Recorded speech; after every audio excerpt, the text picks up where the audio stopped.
Hi student, आज हम लोग पढ़ने वाले chapter number 16 and this chapter is environmental issue.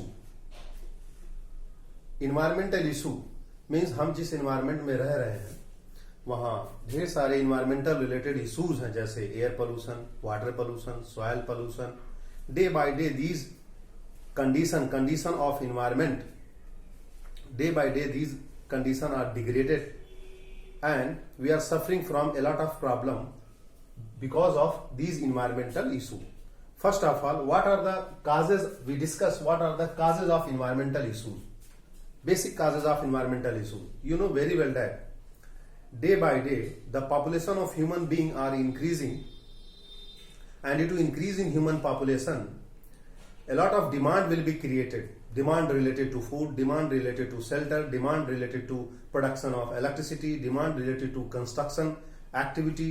So because of these activity, because of these demand, we exploit the natural resources and our environmental condition are day by day degrading.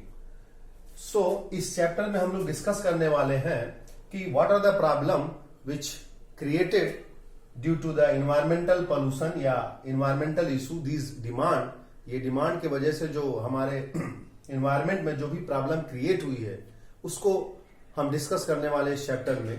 तो सबसे पहले हम इसको, इस environmental issue को किस नाम से जानेंगे, उसमें सबसे पहला जो टर्म आता है वो है pollution. What is pollution? Pollution, we can define pollution as a undesirable change. Undesirable change means एक ऐसा बदलाव जिसको हम नहीं चाहते, but to fulfil the demand of humans, to fulfil the need of human beings, a lot of changes will takes place in the environment, and these undesirable changes either they are related to physical, chemical, biological। ये जो भी changes हैं chemical level पर, biological level पर, physical level पर, जैसे हम कह सकते हैं, सिंपल सी बात है कि भाई आप देखो अर्थ का जो टेम्परेचर है डे बाय डे इंक्रीज कर रहा था पहले। इन दिनों अगर हम लॉकडाउन की बात करें तो अगर हम लॉकडाउन की बात करें तो due to decrease in carbon emission, हमारा कार्बन इमिशन जो है काफी तेजी से गिरा हुआ है। इवन ओजोन लेयर में जो होल बना हुआ था वो भी धीरे धीरे क्या हो रहा, वो होल धीरे धीरे क्या हो रहा, वो भी बंद हो रहा हो।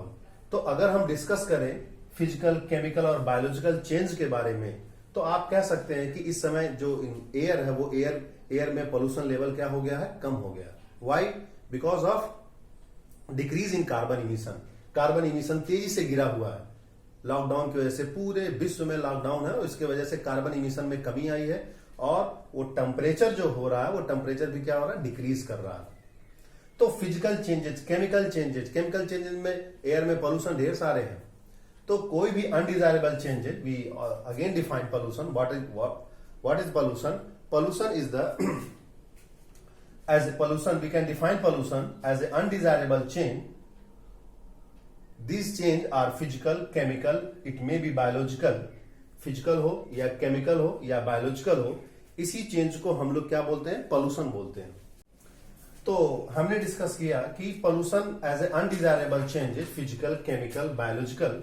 अब ये जो चेंजेस है वो एयर में भी हो सकता है, सॉइल में भी है, वाटर में भी है। ठीक है, एयर, सॉइल, जिसको हम लोग यहां लैंड भी लिखेंगे, air, land, soil, land mean soil, water.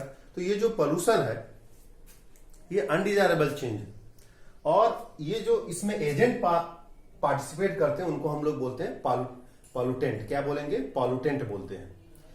In order to control this environmental issues या पोल्यूशन को कंट्रोल करने के लिए गवर्नमेंट ऑफ इंडिया ने एक एक्ट पास किया, and this act is environmental protection act 1986 to protect the environment, to control the pollution in environment.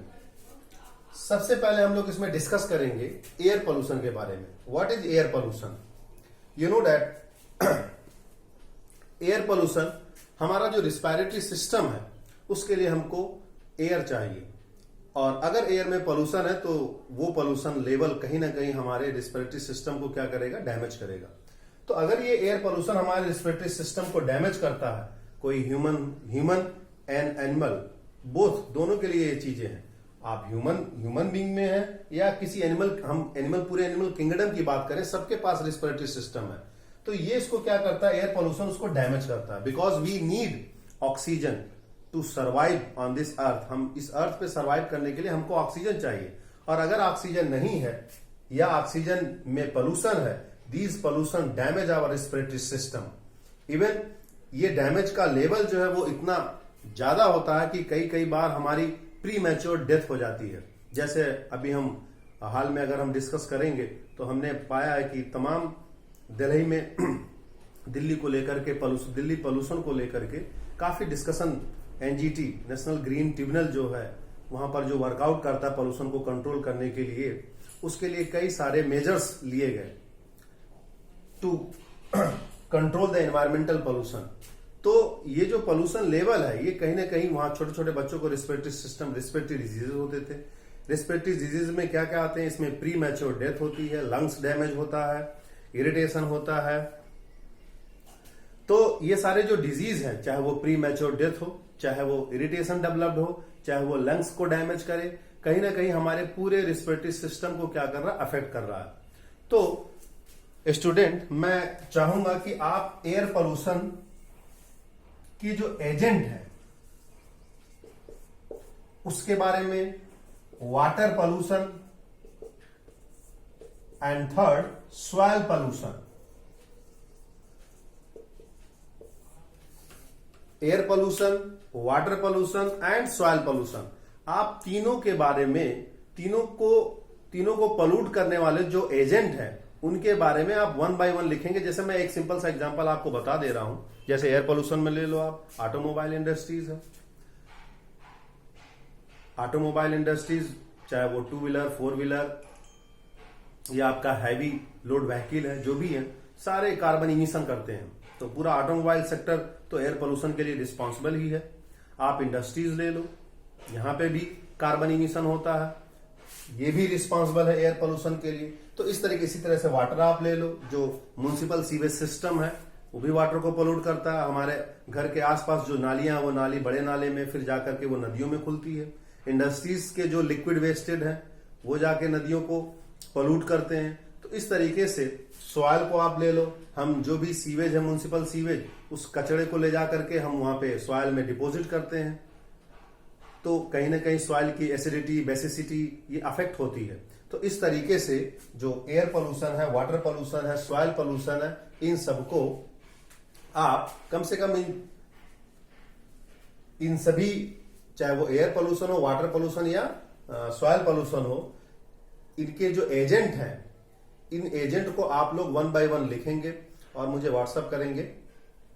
फिर मैं आपको जो है क्लैरिफाई करता हूं और बाकी सारे आंसर भी मैं आपको देता हूं। तो आप एक बार कोशिश करिए, air pollution, what are the factor which is responsible for air pollution, what are the factor which is responsible for water pollution, and what are the factor which is responsible for soil pollution. At least कम से कम आपको 4 major factor तो लिखने ही हैं। Okay.